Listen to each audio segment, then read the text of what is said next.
Karim, Luqman and Numan were partners in a firm. उन्होंने मोइन को as a partner admit किया on payment of a premium for fix term of 5 years। ले जी, Karim, Luqman, Numan partners थे। उन्होंने मोइन को पार्टनरशिप में जगह दे दी, मगर उसके साथ कॉन्ट्रैक्ट कर लिया कि हम तुम्हें पार्टनर इस शर्त पे बनाएंगे जब तुम फिक्स टर्म पे अगले 5 साल हमें प्रीमियम दोगे। However, the firm was dissolved after 3 years। Low ji, firm जो है वो बर्दाश्त ना कर पाई और 3 साल के बाद खत्म हो गई। Consequently हुआ क्या, Moin reclaimed the payment of his premium। उसने कहा भाई, मैं 5 सालों के लिए का मेरा कॉन्ट्रैक्ट था कि मैंने तुम लोगों को प्रीमियम पे करना था, तुम तीसरे साल में ही फर्म को डुबो बैठे हो, मुझे मेरा पैसा वापस दो, मुझे मेरा पैसा वापस दो। और other partners refuse to return. Other partners ने कहा चलो भागो यहाँ से, कोई कोई पैसा नहीं है।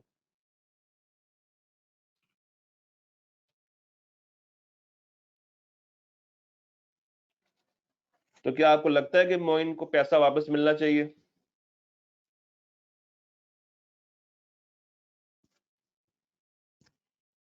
जी, आपको लगता है कि मोइन को पैसा वापस मिलना चाहिए यहाँ से? जी बिल्कुल, उसको लगता है कि वो सही कह रहा है और वाकई में सही कह रहा है। अगर अगर अगर ये देखना पड़ेगा कि फर्म जो डिसॉल्व हो रही है वो किस वजह से हो रही है। अगर तो उस मोइन की गलती की वजह से फर्म डिसॉल्व हो रही है, या उसके किसी गलत हरकत की वजह से फर्म पे मसला आया है, फिर तो वो वापस मांगने का हकदार नहीं है। मगर अगर उसकी गलती नहीं है, करीम, लुकमान, नुमान की वजह से फर्म जो है वो डिसॉल्व हो रही है, फर्म खत्म हो रही है, तो उस केस में वो अपना रिफंड को क्लेम कर सकता है। इस सवाल में कोई इशू, या इससे पहले दो सवालों में कोई इशू था किसी को? Anyone having any confusion? ले जी, डन। ले जी, 4 नंबर के लिए उसने पूछ लिया आपसे एम्प्लॉयड अथॉरिटी का कॉन्सेप्ट।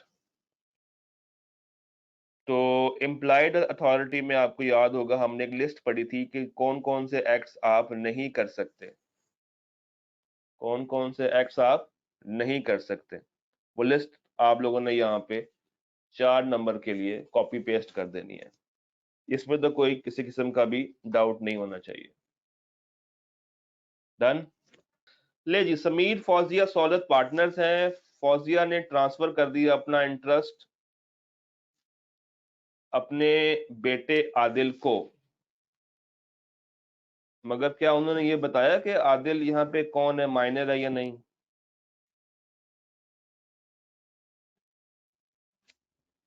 क्या उन्होंने बताया? नहीं बताया। तो फिर आपको दोनों बातें लिखनी पड़ेंगी। अच्छा, माइनर होगा तो हमने पढ़ लिया था कि उसके लिए स्पेसिफिक कानून है। अगर मेजर हो तो वो किस जुमरे में जाएगा? अगर वो बंदा मेजर हो, माइनर ना हो, तो फिर वो किस जुमरे में जाएगा? क्या वो बेनिफिशियरी बनेगा फिर? क्या वो बेनिफिशियरी बनेगा? क्या वो ट्रांसफरी बनेगा? बिल्कुल बनेगा। अच्छा, दोनों केस में क्या वो बंदा पार्टनर होगा? दोनों केस में मुझे बताएं, क्या वो बंदा पार्टनर होगा या नहीं होगा?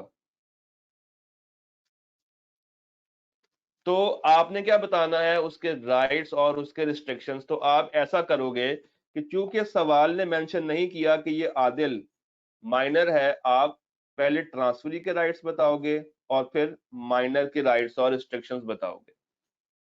तो ये 6 नंबर के लिए आपको दोनों की बातें करनी पड़ेंगी, और दोनों में दो दो बातें करनी पड़ेंगी, ट्रांसफर की अलग, और अगर वो माइनर है तो अलग, क्योंकि सवाल ने स्पेसिफाई नहीं किया। बात समझ आई?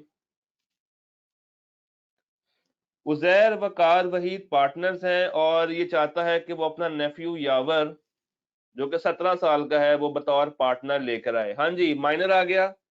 और माइनर के केस में आपने क्या क्या बताना होता है, उसकी राइट्स, उसकी लाइबिलिटीज, और क्या वो पार्टनरशिप को ज्वाइन कर सकता है या नहीं। इजी है, सवाल इजी है, करवाने की जरूरत तो नहीं है। डन। ले जी, लाइबिलिटीज बता दें पार्टनर की, फर्म की, और अगर फर्म ने मिस एप्लीकेशन की है। अगेन, पहले जरा इसको सेपरेट लिखा जाता था, अब आजकल जो है वो हम एक ही कंबाइंड लिस्ट पढ़ते हैं लायबिलिटीज की। तो इस तरह का सवाल देख के परेशान नहीं होना।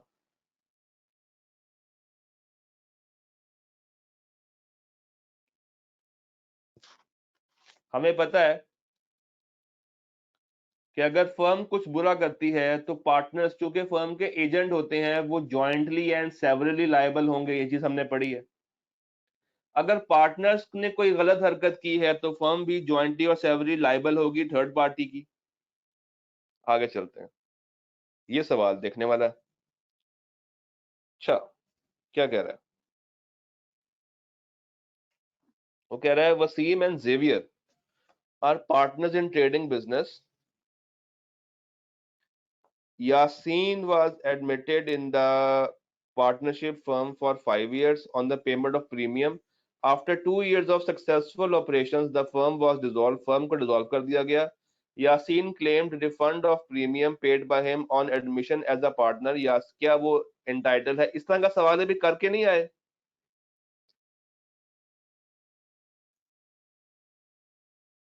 कि उसको एडमिट किया गया था इस शर्त पे कि तुम मुझे अगले आने वाले 5 साल फिक्स अमाउंट पे पैसे दोगे फर्म को, और 2 या 3 साल के बाद फर्म ही डिसॉल्व हो जाती है, तो ये देखा जाएगा कि किसकी गलती की वजह से फर्म डिसॉल्व हुई है। अगर नए आने वाले पार्टनर की वजह से फर्म डिसॉल्व हुई है तो फिर तो उसका मसला है। अगर उन्होंने गलतियां की हैं तो फिर वो क्लेम नहीं कर सकते। अगेन, रिपीट वाला सवाल है। पार्टनर्स के राइट्स बता दें जनाब, 6 नंबरों के लिए। Too easy. Marvi, Zahid and Ahmed partners हैं in a firm of consultants. Marvi, without informing Zahid and Ahmed, started his own business of fashion garments. लो जी, उसने अपना बिजनेस शुरू कर दिया।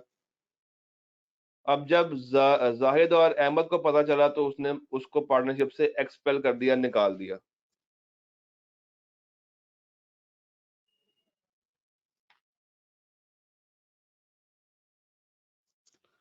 तो मुझे बताएं, सवाल ये कह रहा है कि ब्रीफली डिस्क्राइब करें, क्या ये जो एक्ट ऊपर हुआ है ये जस्टिफाइबल है?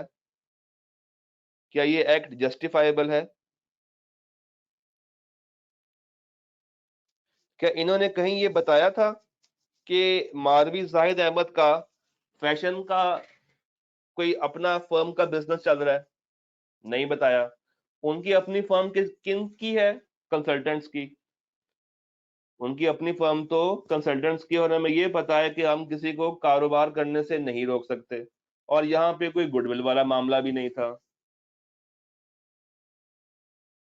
तो वो सिर्फ उसी वक्त निकाल सकते हैं अगर तो आपने पार्टनरशिप डीड में ये लिखा हो कि तुम फर्म के चलते कोई और काम नहीं कर सकते या कर सकती। अगर तो ये चीज पार्टनरशिप डीड में मेंशन है, अगर तो ये चीज पार्टनरशिप डीड के अंदर मेंशन है, तब तो उनका निकालना जायज है, अदरवाइज उनका निकालना जायज हरगिज नहीं है। और हो सकता है कि उन्होंने ये काम गुड फेथ में किया हो, फर्म के लिए जरूरी हो, फर्म को मारवी जो है वो नॉन सीरियस एटीट्यूड के साथ ले रही हो। तो ये देखना जाएगा, ये सब्जेक्टिव काम है कि हाँ, अगर तो फर्म के लिए बेनिफिशियल था, या अगर तो पार्टनरशिप डीड में ऐसी कोई क्लॉज लिखी हुई थी, कोई चीज शामिल थी, तब तो वो ये इस तरह का काम कर सकते हैं, अदरवाइज उनको ऐसा काम नहीं करना चाहिए था। रुस्तम महमूद वली पार्टनर है। वली चाहता है कि रागिब को एडमिट कर ले जो कि 16 साल का है। हाँ जी, मैं इसको माइनर की तरफ लेके जा सकता हूँ? क्या मैं इसको माइनर की तरफ लेके जा सकता हूँ? किसी को कोई एतराज तो नहीं है?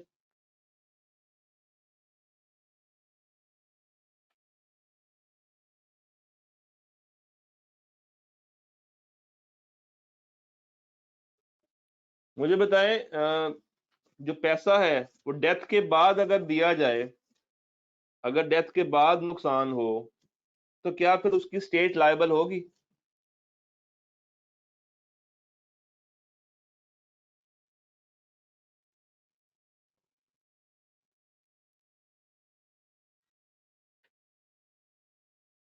और अगर उससे पहले दिया गया हो तब तो लायबल होगी। तो ये जो बड़ी बिल्डर्स हैं वो आबिद की प्रॉपर्टी के ऊपर केस तो नहीं कर सकते अगर पैसा बाद में, और अगर पहले था तब कर सकते हैं।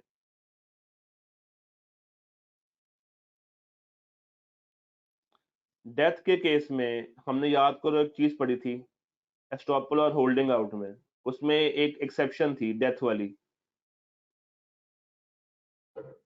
अब उनकी गलती है डेथ का, उन यार मरने वाला बंदा नोटिस दे के मरेगा क्या कि मैं मर रहा हूं, या वो मरने के बाद देगा नोटिस?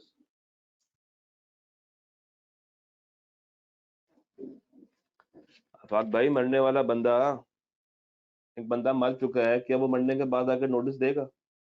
असल में किसका काम था? असल में किसका काम था? पार्टनर्स का। तो वो ही लायबल है।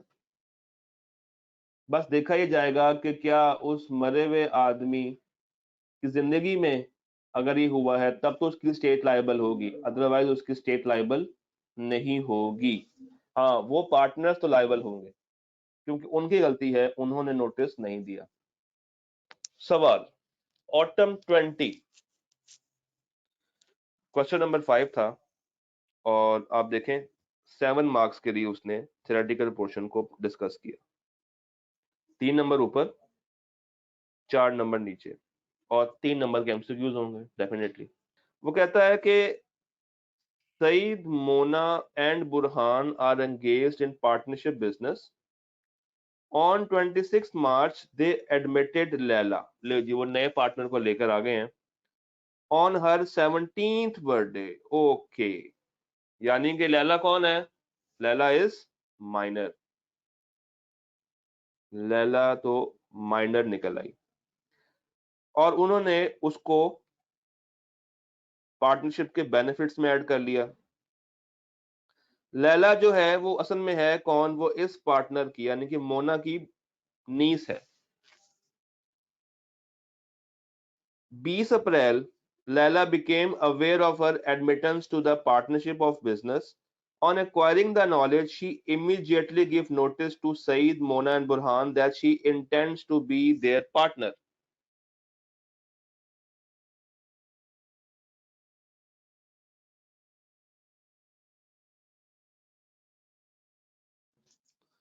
उसको एडमिट कब किया? 26 मार्च को। और उसको पता कब चला? 20 अप्रैल को। उसको एडमिट कर लिया गया था 26 मार्च को, मगर उसको कब बताया? 20 अप्रैल को।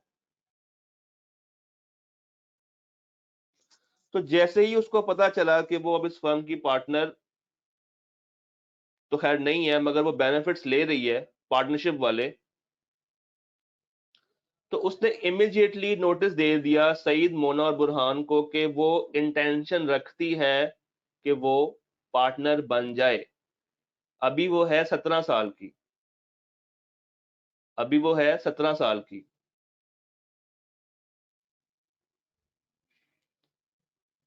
तो मुझे बताइए कि 6 मंथ्स कहां से काउंट करेंगे आप लोग? 26 मार्च से काउंट करेंगे या 20 अप्रैल से काउंट करेंगे?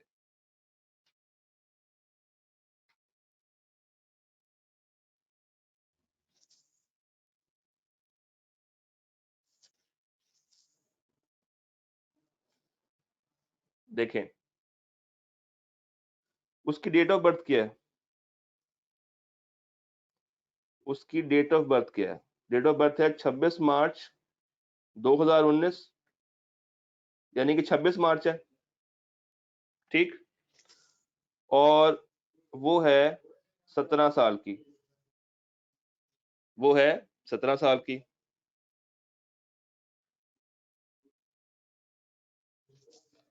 अभी वो माइनर है। और हमें पता है कि जब आप मेजॉरिटी की एज को अचीव करो तो आपको 6 मंथ पहले नोटिस देना होता है। ये बात हम लोगों ने पढ़ी थी। तो Laila must give a public notice.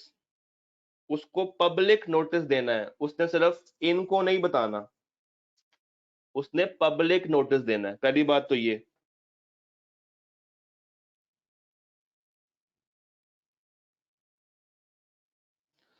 तो 6 मंथ्स आप लोगों ने कहा कब से काउंट होंगे, 20 अप्रैल से या 26 मार्च से? डेफिनेटली लेटर ऑफ, हमने कहा था ना लेटर ऑफ, तो वो है 20 अप्रैल। यहां से 6 मंथ्स काउंट करो तो वो बनेगा आपका 20 अक्टूबर। जब आप 20 अप्रैल से 6 महीने काउंट करोगे तो वो बन जाएगा 20 अक्टूबर।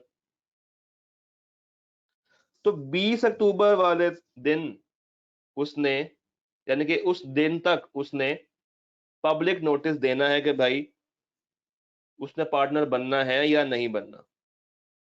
तो अगर तो उसने नोटिस दे दिया तो हमें पता है क्योंकि वो पार्टनर होगी, और पिछले अगर कोई नुकसान वगैरह होंगे तो अब उससे एडजस्ट किए जाएंगे।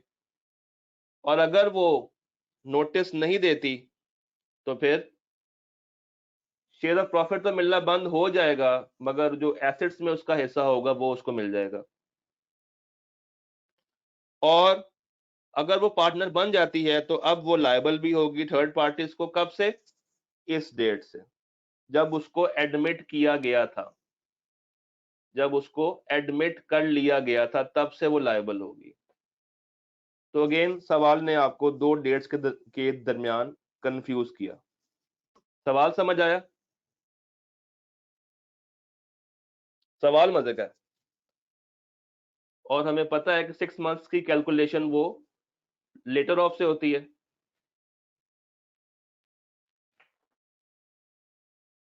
डन। तो 4 नंबर के लिए उसने आपका कॉन्सेप्ट को टेस्ट किया। अच्छा जी, ऊपर क्या है? Saima Ehsan and Bari are partners in a law firm. Bari received an advance of rupees 1.5 lakh from one of firm's client for defending a lawsuit.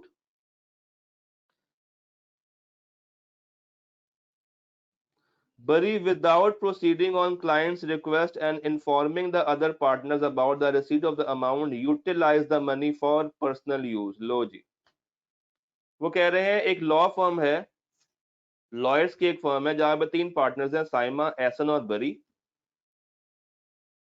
एक क्लाइंट ने बरी को एडवांस दिया था 1.5 लाख कि उसने केस लड़ना है, यानी कि फर्म ने केस लड़ना है। और उसने क्या किया, उसने लोगों को या पार्टनर्स को बताए बगैर उसको अपने पर्सनल यूज में ले आया। तो अब आपने राइट्स एंड लायबिलिटीज बताने हैं उस पार्टनर के और फर्म के, कि वो जो इसने खिलाफ वर्जी की है बरी ने, अब बाकी पार्टनर्स का क्या राइट है। क्या मैं ये कह सकता हूं कि बरी ने अपनी अथॉरिटी को एक्सीड किया यहां पे? बिल्कुल।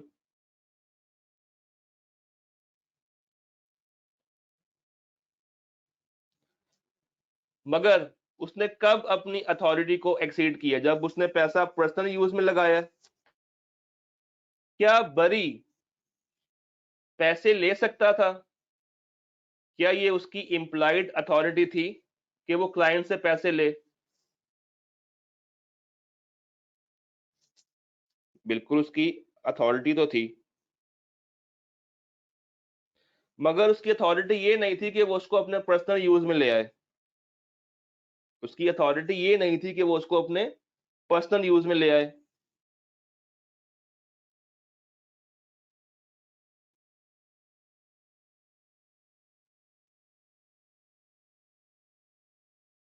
तो अब बरी भाई साहब जो हैं वो 1.5 लाख रुपया साइमा और एहसन को चुकाएंगे, ऐसा ही लग रहा है आपको? तो बरी जो है वो पर्सनली लायबल होगा इन पैसों का कि वो इनको वापस करे। ले जी, आगे निकलते हैं। अगेन एक रट्टे वाला सवाल लाजमी आ रहा है। इसमें आपने ड्यूटीज बतानी है पार्टनर की, जो कि आप एग्रीमेंट से मॉडिफाई नहीं कर सकते।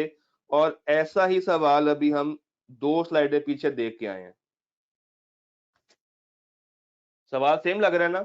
ड्यूटीज जिसको आप ऑल्टर नहीं कर सकते, या ड्यूटीज जिसको आप मॉडिफाई नहीं कर सकते, तो वो ड्यूटियां पूछ रहा है आपसे। अगेन जस्ट लॉफुल इंफॉर्मेशन देगा, अथॉरिटी से एक्सीड नहीं करेगा, वो वाली बातें यहाँ पे आ जाएंगी। अच्छा जी, नीचे क्या है? वो कह रहा है Masoom, Rahul and Naila are partners in a trading firm. 3 partners हैं। 2016 में they borrowed 5 lakh from Ishtiaq for purchasing a shop in Multan. 2016 में इन्होंने 5 लाख रुपए का लोन लिया था इश्तियाक से, क्योंकि उन्होंने मुल्तान में एक शॉप खरीदनी थी, और इन्होंने एग्री किया था कि ये लोन 2 सालों में पे कर देंगे। मगर कुछ फाइनेंशियल क्राइसिस आ गए और लोन को ये टाइम पे रीपे नहीं कर पाए। For the purpose of settling the loan, Ishtiaq ने कहा नाइला को कि वो, उसका जो बेटा है 17 साल का, यानी कि इश्तियाक का जो बेटा है 17 ईयर्स का, आप उसको अपने पार्टनरशिप के बिजनेस में शामिल कर लो, जिसका नाम मुनीर है। तो असल में वो क्या करना चाह रहा है आपके साथ? वो कह रहा है कि अब आपने मुनीर की राइट्स और लायबिलिटीज के ऊपर बात करनी है।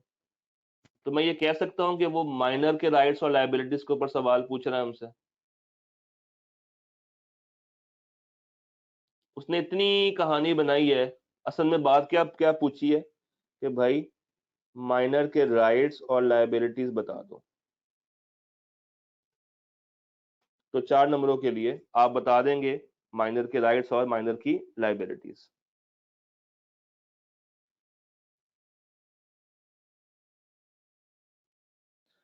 मुनीर, मुझे बताएं, एज अ पार्टनर जाएगा या एज अ बेनिफिशियरी जाएगा?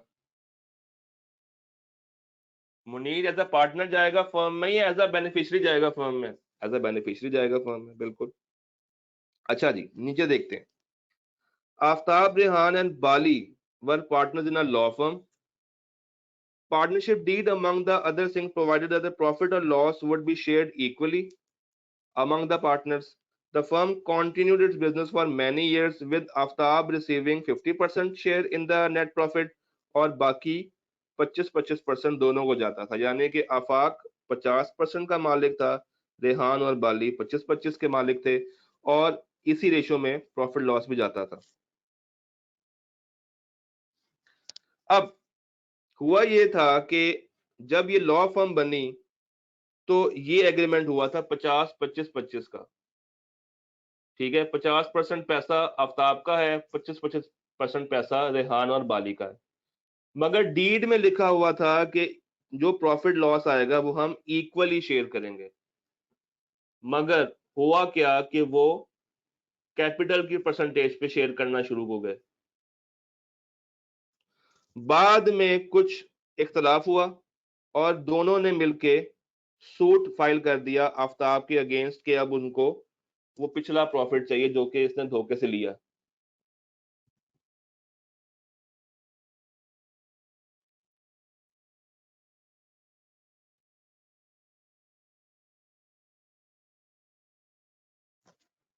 तो अब अगेन पार्टनर्स पार्टनर्स पे केस कर रहे हैं, मगर इसमें देखने वाली बात यह है कि ये चीज काफी सालों से चली आ रही है और उन्होंने अभी तक ऑब्जेक्शन रेज नहीं की। उन्होंने अभी तक ऑब्जेक्शन रेज नहीं की। होना क्या चाहिए था कि पहले साल ही रेहान और बाली जो है वो ऑब्जेक्शन रेज कर देते आफ्ताब के अगेंस्ट के भाई जो लिखा हुआ है डीड में उसके मुताबिक मुझे प्रॉफिट का शेयर दो। तुम 50% किस खुशी में रख रहे हो? हम तीनों को इक्वल डिवाइड करना चाहिए था ना, 33.3333333% के ऊपर। मगर डिवाइड किस रेशो पे हो रहा है? 50-25 और 25 पे। तो अब अगेन केस तो वो कर सकते हैं पार्टनर के खिलाफ, और शायद इनको इंसाफ इसलिए ना मिले क्योंकि क्योंकि ये चीज बहुत अरसे से चली आ रही है और इन्होंने कंप्लेन नहीं की। अब जब इन्होंने कंप्लेन नहीं की और बहुत अरसे से चली आ रही है तो शायद अदालत ये कह दे कि भाई ये वेरिएशन है जो कि इम्प्लाइड है। भाई आप उस वक्त बोलते हैं ना जिस टाइम पे पहली दफा ये वाली हरकत हुई थी, आपने उस वक्त तो कुछ बोला ही नहीं। तो ये एक ऐसा सवाल था जो कि थोड़ा सा डिफरेंट नेचर का था। सवाल समझ आया? आगे चलते हैं। ओए होए, नीचे वो कह रहा है कि आपने होल्डिंग आउट का प्रिंसिपल बताना है और उसकी एक्सेप्शंस भी बतानी है। बता देंगे? दो एक्सेप्शंस अभी हम देख के आए हैं और होल्डिंग आउट वाली बात कर देंगे, ठीक है। टी आर और जी पार्टनर्स हैं। टी आर जी में Z जो है after obtaining the mutual consent of all partners transferred his share to Hatim. Hatim now wants to discuss the future business strategy of the firm with T और R. हुआ क्या कि T, R और Z partners थे। जैन ने यानी कि Z ने म्यूचुअल एग्रीमेंट करने के बाद अपना हिस्सा ट्रांसफर कर दिया हातिम को। हातिम कौन बन गया? बेनिफिशियरी। हातिम कौन बन गया? बेनिफिशियरी। अच्छा, हातिम अब चाहता है कि वो बिजनेस स्ट्रेटजीज को बैठ के डिस्कस करे और इस रिगार्ड में उसने कहा कि मुझे फर्म की कैश फ्लो स्टेटमेंट्स दो, यानी कि कैश कहां से आता है, कहां पे जाता है, कहां लगता है, ताकि वो पोटेंशियल ग्रोथ देख सके अगले 5 सालों में। क्या हातिम ये कर सकता है?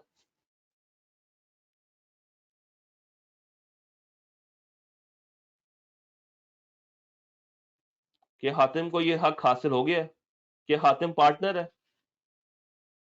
जी, उमर भाई के अलावा बाकी भी रिस्पॉन्स दें कि हातिम पार्टनर बन गया? तो बिल्कुल भी नहीं, वो पार्टनर तो नहीं है, तो ये काम वो नहीं कर सकता। अच्छा, नीचे Sahir and Sarim are lawyers who have entered into partnership, namely SS Associates. Noreen approached SS for a property dispute case. However, after seeing Sarim's capabilities, Noreen gave 2.5 lakh to Sarim for investment in stocks and bonds at his discretion on her behalf. Sarim ने ये बात छुपाई साहिर से और उसके पैसों को personal needs में यूज करना शुरू कर दिया। सब्सिक्वेंटली नौरीन ने अपना 2.5 लाख रुपए रिकवर करने के लिए केस कर दिया। हुआ क्या कि दो पार्टनर्स थे, साहिर और सारिम, एक लीगल फर्म चला रहे थे। नौरीन ने उनको अप्रोच किया और कहा कि मेरा केस लड़ दें। देखते देखते नौरीन और सारिम के दरमियान कुछ अच्छे रिलेशन बन गए और उसने कहा अच्छा मुझे तो तुम अच्छे इंसान लगते हो, ये पकड़ो 2.5 लाख और इसको इन्वेस्ट कर दो डिफरेंट स्टॉक्स में और बॉन्ड्स में, यानी कि शेयर्स वगैरह खरीद दो। सारिम ने ये बात छुपाई साहिर से और उसका दिया हुआ पैसा पर्सनल काम में लगाना शुरू कर दिया। जी, क्या हम पूरी फर्म को यहाँ पे लायबल कर सकते हैं? क्या उसने ये पैसा हमारे नॉर्मल बिजनेस के लिए दिया था या उसने हट के दिया था? क्या उसने ये पैसा सारिम को नॉर्मल बिजनेस के लिए दिया था या हट के दिया था? हमारा क्या नॉर्मल बिजनेस ये स्टॉक्स और बॉन्ड्स को परचेज करना है या हम एक लीगल फर्म है? हम तो लीगल फर्म है, हमारा तो ये काम है ही नहीं। उसने पैसा हमें दिया है नॉर्मल काम से हट के, यानी कि outside the normal course of business. तो अब आप पूरी फर्म को लायबल नहीं कर सकते, वो सिर्फ सारिम से ही पैसे रिकवर कर सकती है। ठीक है, आखिरी सवाल आज का। Faizan and Mehran are partners in a trading firm and have decided that no partner shall have right to buy और sell goods beyond the value of 1 lakh without consent of other partner. ठीक है जी, दो पार्टनर्स हैं, उन्होंने कहा कि 1 लाख से ऊपर सामान कोई नहीं खरीदेगा जब तक दूसरा उसको अप्रूव ना कर दे। अचानक से एक दिन मार्केट बैठ गई और एक चीज की जो प्राइस है वो शार्पली डिक्रीज करनी शुरू हो गई। खजान विदाउट कंसल्टिंग उसने तमाम अपना पेरिशेबल स्टॉक बेच दिया 9.5 लाख रुपए का, ताकि फर्म को लॉस ना हो। क्या दूसरा पार्टनर पहले को लायबल रख सकता है यहाँ पे? अगर आपको याद हो तो हमने कहा था कि जब इमरजेंसी होगी तो ये समझा जाएगा कि पार्टनर का हक है कि वो फर्म के बेनिफिट में कोई भी काम कर दे।